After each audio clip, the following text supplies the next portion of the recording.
মেয়েটা কবরের ভেতরে দাঁড়ায় থরথর থরথর করে কাঁপবার লাগছে।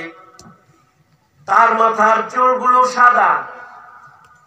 মেয়েটার মা মেয়ের দিকে তাকায় বলে, এই মেয়ে, তোর চুল সাদা হলো কেমনে? এই মেয়ে, তুই ভয় পাচ্ছিস কেন, কাঁপিস কেন? আল্লাহর পয়গম্বর। মা, মা গো, আমি কান্দি এই জন্য। আর পড়তে পড়তে আল্লাহর কাছে চলে গেছে। আল্লাহু আকবার। যেমন হযরত উসমান মরার সময় কোরআন পড়তে পড়তে বলে গেছে, দুশমনরা ওনার গর্দানে ছুরি লাগাইছে, তো ওনার রক্তের ফিনকি আইসা আল্লাহর কোরআনের পাতার উপরে পড়ছে। সুবহানাল্লাহ। কারোর মরণ কোরআনের পড়ে হয়ে গেছে।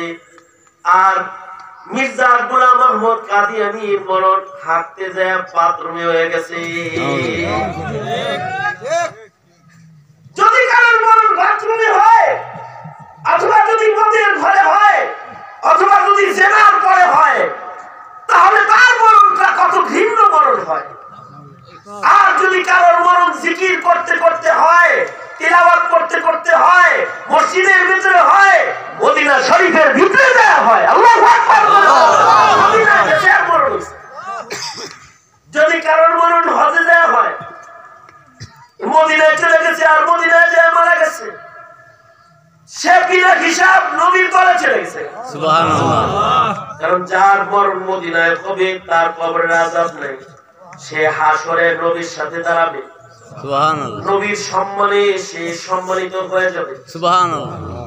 জামায়ের সম্মানে যেমন বরযাত্রীর সম্মান বেড়ে যায়, মদিনার মাইয়িত হওয়ার কারণে, নবীর সাথে শোয়ার কারণে, মদিনায় শোয়ার কারণে তার দাম বেড়ে যাবে। বিনা হিসাব জান্নাতের ইন্তজাম হয়ে যাবে। এই কারণে আমাদের ওলি বুজুর্গরা দোয়া করতেন, রাজায়া বিরব্বি আন আমুতা বিসাইবাতিন, ওগো আল্লাহ, আমার মরণ যেন মদিনায় হয়, আমি যেন মদিনায় মরতে পারি, হাসরটা যেন নবীর কাছাকাছি হয়, আল্লাহর রাসূলের কাছাকাছি যেন হাসর হয়। নবীর কাছাকাছি হাসর বানানোর জন্য মদিনায় মরণ কামনা করেছেন। আমরা কি কামনা করি নাকি কখনো? আমাদের তো এখন মরণের কথা স্মরণই হয় না, আমাদের হাসরের কথাও স্মরণ হয় না। এ কারণে আমাদের মুসলমানদের কারোর মরণ হয় পৃষ্ঠে, কারোর মরণ হয় ভাষ্যে, কারোর মরণ হয় গুনার ভিড়ে, কারোর মরণ হয় নাস্তিকের মিছিলে, মুরতাদের কাতারে। কিন্তু যাদের মরণের চিন্তা হয় তারা ভালো হয়ে যায়, তারা মরার আগে মুমিন হয়ে যায়, মুসলিম হয়ে যায়, আবেদ হয়ে যায়। ঈসা আলাইহিস সালাম জন্মের পরেই মরার চিন্তা করতেছে। ঈসা আলাইহিস সালামের একটা মুজিজা ছিল, উনি মরা মানুষকে জীবিত করতে পারতেন। আল্লাহু আকবার বলেন। মরা মানুষকে ডাক দিতেন, এই অমুক দাঁড়াও, তো মরা মানুষ দাঁড়ায় যেত। সুবহানাল্লাহ। আল বিদায়া ওয়ান নিহায়াতে আছে, ইমাম ইবনে কাসির রাহমাতুল্লাহ আলাইহি লিখেছেন, ঈসা আলাইহিস সালাম রাস্তা দিয়ে যাইতেছে, তো একটা মহিলা দেখে কবরের পারে কান্নার লাগছে। পয়গম্বর যা বললেন, এই মেয়ে, কবরের পারে কান্দো কেন? মহিলাটা বলে, ওগো আল্লাহর নবী, আল্লাহর পয়গম্বর, এইটা আমার একমাত্র সন্তান, আমার মেয়ের কবর। আপনি তো মরা মানুষ জীবিত করতে পারেন, আপনার মুজিজা, আপনি কবরের মানুষ ডাক দিলে খাড়া হয়, আপনার মুজিজা। ওগো আল্লাহর পয়গম্বর, আল্লাহর প্যারা, আপনার কাছে অনুরোধ, আপনি আমার মেয়েটারে একটু ডাক দেন, যাতে আমার মেয়েটা কবর থেকে উঠে দাঁড়ায়, যাবে আমি যেন আমার কন্যারে আরেকটা বার দেখবার পাবো, তাহলে আমার মনের বেদনা কইনা যাবে। ওগো আল্লাহর পয়গম্বর, হযরত ঈসা আলাইহিস সালাম মুকিলাকে বললেন, তোমার মেয়ের নাম কি? আমার মেয়ের নাম। হযরত পয়গম্বর কবরের পারে দাঁড়াইয়া ডাক দিলেন, ইয়া ফুলান বিনতে ফুলান, এই অমুকের কন্যা অমুক, কবরে আসো, দাঁড়ায় যাও, বিইذنিল্লাহ, আল্লাহর হুকুমে দাঁড়ায় যাও। ইমাম ইবনে কাসির রাহমাতুল্লাহি আলাইহি লিখেছেন, ডাক দেওয়ার সাথে সাথে কবর ফাইটা মেয়েটা যুবতী একটা মেয়ে লাফ দিয়ে দাঁড়ায় গেছে। মেয়েটা কবরের ভেতরে দাঁড়ায় থরথর থরথর করে কাঁপবার লাগছে। তার মাথার চুলগুলো সাদা। মেয়েটার মা মেয়ের দিকে তাকায় বলে, এই মেয়ে তোর চুল সাদা এলো কেন দিলি? এই মেয়ে তুই ভয় পাচ্ছিস কেন, কাঁপিস কেন? আল্লাহর পয়গম্বর।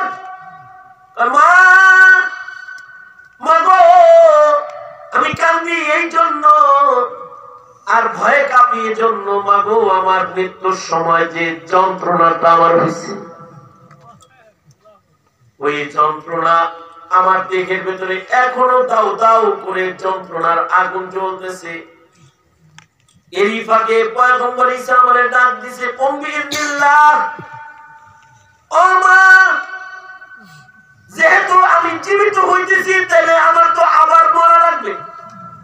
এক মরণের যন্ত্রণা এখনো পর্যন্ত দেহের থেকে যায় নাই, আবার এখন জীবিত হয়ে আবার মরতে হবে। মাগো, এই টেনশনে আমার কাঁচা চুলগুলা সাদা হয়ে গেছে। ও মা, তো গায়ে লাগে, তুমি পয়গম্বরকে একটু বলো দ্বিতীয়বার তো আমার কবরে এখন যাইতে হবে, কিন্তু নবীর দোয়ায় যেন আমার মৃত্যুর যন্ত্রণা না হয়। কারণ মা গো, পদাবলীর কারণে আমার মরণের সময় যে যন্ত্রণা হয়েছে, সেই যন্ত্রণা এখনো আমার দেহের থেকে আলোক হয় নাই। যারা গুনাহগার করো তোমাদেরই বলি, যারা নামাজ করো না, ইবাদত করো না, পাপ করো, তাদেরকে বলি মরণ তোমার একদিন আসবে। মরণের সময় কিন্তু গুনাহগারের মরণ বড় ভয়ঙ্কর হয়। তাফসীরে আছে, গুনাহগারের রূহ যখন আজরাইল কবজ করার জন্য আসে, তো কসাইরা যখন ছাগলের চামড়া ছিলে পেছনের দুই পায়ে বাঁধা চামড়া টেনে টেনে যেমন খুলে, মরা ছাগলের চামড়া খুলতে দেখতেই ভয় হয়। মুফাসসিররা কয়, একটা তাজা ছাগলকে যদি পেছনের দুই পায়ে বাঁধা নিচের দিকে মাথা দিয়ে লটকায় যদি তাজা ছাগলের গায়ের চামড়া যদি কোন কসাই টেনে টেনে খুলে, এক টানে যদি নাভি বরাবর আনে, দ্বিতীয় টানে যদি চামড়াটা গলা বরাবর আনে, তৃতীয় টানে যদি তাজা ছাগলের গায়ে তাজা চামড়া টান দিয়া পুরাটা খুইলা দেয়, তাহলে এই ছাগলটার যেমন ভয়ঙ্কর কষ্ট হতে পারে, একটা পাপিষ্ঠ গুনাহগার, বেনামাজি, বেপরদা, হারামখোর, সুদখোর, ঘুষখোর পাপী ব্যক্তির রূহ যখন আজরাইল কবজ করে, তখন এমন ভাবে টেনে টেনে বের করে যে এরকম একটা তাজা ছাগলের চামড়া ছিললে যে কষ্ট হয়, তার সেই